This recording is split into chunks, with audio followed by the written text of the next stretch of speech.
নিরামিষ দিন এলেই বাড়ির সবার মুখ বেজার হয়ে যায়, বড় থেকে ছোট সবার। সেই জন্য আজকে এমন একটা জিনিস বানাবো না, সবাই চেটে পুটে খাবে, ভাত রুটি লুচি সব কিছুর সাথে। সেই জন্য আমি নিয়েছি 1 লিটার মতো দুধ, যেটা প্রথমে ফুটিয়েছি, তারপর ছানা কাটিয়ে নিয়েছি। ছানা কাটানোর জন্য আমি লেবুর রস ইউজ করলাম, তোমরা চাইলে ভিনিগারও ইউজ করতে পারো, ভিনিগারও বেশ ভালো ছানা কাটানো যায়। তারপর যে জলটা ছিল ছানার, সেটা বেশ ভালো করে ছেঁকে নিলাম। তারপর একটা কাপড় নিয়েছি, কাপড়ের মধ্যে ছানাটা দিয়ে দিয়েছি, বেশ টাইট করে বেঁধে আধ ঘন্টা মতো রেখে দেবো। তারপর একটা ভারী জিনিস দিয়ে দিয়েছি, তাহলে যে অবশিষ্ট জলটা থাকে সেটা বেরিয়ে যাবে। আর এইদিকে আমি একটা কড়াই বসিয়ে নিয়েছি, কড়াইয়ের মধ্যে একটা মশলা বানাবো। মশলাটা হচ্ছে গোটা জিরে, কয়েকটা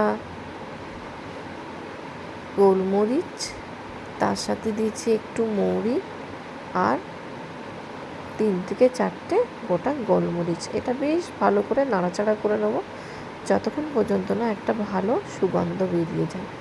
তারপর একটা জারের মধ্যে দিয়ে রেখে দিয়েছিলাম। রেখে দেওয়ার পর ঠান্ডা হওয়ার পর ওটা গুঁড়ো করে নিয়েছি।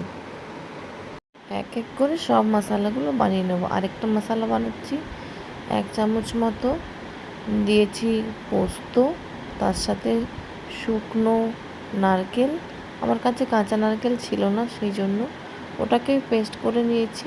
পেস্ট করে নেওয়ার পর এই দেখো, ওটাকে বেশ ভালো করে পেস্ট করে নেওয়ার পর তার মধ্যে দুধ দিয়ে দিয়েছি। ও হ্যাঁ, 4 মগজ দিয়েছিলাম অল্প মতো, ওটা বলতেই ভুলে গেছি। তারপর ওটা দুধ দিয়ে আবার বেশ ভালো করে পেস্ট করে নিয়েছি। দেখো, এটা হয়ে গেল পেস্ট। তারপর আরেকটা, সেটা হচ্ছে আদা লঙ্কা দিয়েছি আমি একটাই, আর টমেটো। তোমরা চাইলে বেশি লঙ্কা অবশ্যই দিতে পারো, আমরা ঝাল কম খাই বলে একটাই লঙ্কা দিয়েছি। তোমরা চাইলে বেশি করেও দিতে পারো।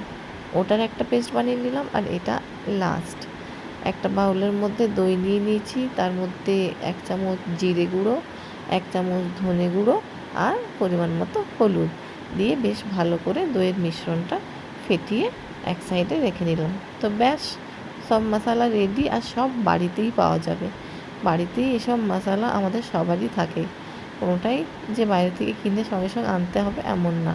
আর নারকেলটা স্কিপ করাও যায়।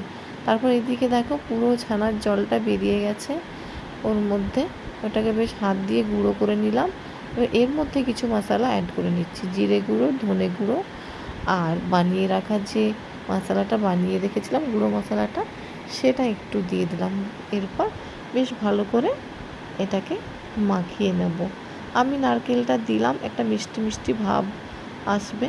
আশা করছি তোমরা বুঝতে পারছো আমি কী বানাতে চলেছি। তারপর লবণ দিয়ে দিয়েছি, নিয়ে পরে একটু বেশ ভালো করে মেখে নিতে হবে। বেশ 5 মিনিট ধরে মাখার পর দিয়ে দিলাম 1 চামচ মতন ময়দা। 1 চামচ দিলেই হবে, বেশি দেওয়ার দরকার নেই।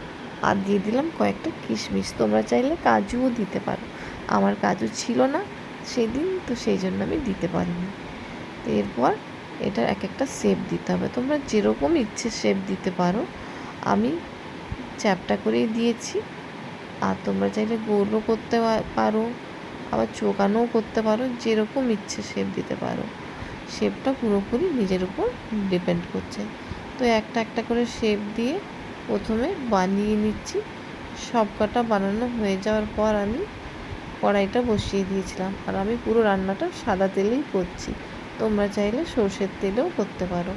এরপর তেলটা বেশ ভালো করে গরম হয়ে যাওয়ার পর, ডুবো তেল হলে বেশি ভালো, খুব ভালোভাবে ভাজা হয়।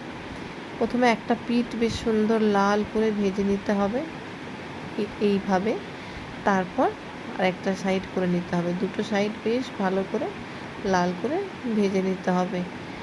যতগুলো কড়াই হবে একবারে, 5টা 6টা 7টা, যার যত বড় কড়াই হবে সেভাবে দিয়ে বেশ লাল লাল করে ভেজে তেলটা ঝরিয়ে তুলে একটা সাইডে রেখে নিতে হবে। তারপর আমি তেলটা কমিয়ে নিয়েছি, যতটা তেল রান্না করতে এরপর লাগবে ওইটুকুনি রেখেছি। গোটা গরম মশলা দিয়ে দিলাম, তারপর দিয়ে দিলাম 1 চামচ মতন কাশ্মীরি মির্চ, তেলের মধ্যে কালারটা দারুণ আসে। আর সামান্য পরিমাণে হলুদ দিয়ে দিলাম। এরপর বেশ সুন্দর করে নাড়াচাড়া করে নিলাম। প্রথমে দিয়ে দিলাম টমেটো, আদা, লঙ্কার পেস্টটা। এটা একটু নাড়াচাড়া করব যতক্ষণ না আদার কাঁচা গন্ধটা আর টমেটোর কাঁচা গন্ধটা না চলে যায়। তারপর দিয়ে দিলাম দইয়ের মিশ্রণটা। আর সব শেষে দিচ্ছি যেটা বেটেছিলাম পোস্ত, চারমগজ, ওই মশলাটা। এই তিনটে দিয়ে বেশ কিছুক্ষণ নাড়াচাড়া করতে হবে যতক্ষণ না বেশ মশলাটা ভাজা ভাজা হয়ে যায় আর একটা ভালো স্মেল বেরোয়। যখন দেখবে তেল ছেড়ে গেছে, একটা ভালো স্মেল বেরোচ্ছে, বুঝে নেবে যে মশলা রেডি। তারপর গুঁড়ো মশলাটা দিয়ে দিতে। আমার না খুব ঠান্ডা লেগেছে, গলার অবস্থা খুব খারাপ। যদি একটু ভয়েসের প্রবলেম হয় প্লিজ তোমরা মানিয়ে নিও। তারপর দিয়ে দিলাম একটু কাসুরি মেথি দিয়ে কিছুক্ষণ ফুটিয়েছিলাম। ফোটানোর পরই দিয়ে দিলাম কোপ্তাগুলো। বেশিক্ষণ ফোটানোর দরকার নেই, কোপ্তাগুলো একটু ফোটালেই নরম হয়ে যাবে আর ভেতরে গ্রেভিটা পুরো চলে যাবে। এত দুর্দান্ত খেতে হয়েছিল, তোমরা একবার ছানার কোপ্তাটা বানিয়ে দেখো। ভাত, রুটি, লুচি, পরোটা সব কিছুর সাথে যাবে। বরমশাইয়ের তো এত পছন্দ হয়েছিল যে রাতেও রাখা করিয়েছিল। আমরা এটা ফ্রাইড রাইসের সাথে খেয়েছিলাম নিরামিষ দিনে। তারপর 1 চামচ ঘি আর লাস্টে একটু চিনি ছড়িয়ে দিয়েছিলাম। আহা কি স্বাদ আর কি গন্ধ! বানানোর সাথে সাথেই পুরো শেষ। তবুও আমি একটু বাঁচিয়ে রেখে দিয়েছিলাম রাতের জন্য, জানি বরমশাইয়ের দরকার পড়বে।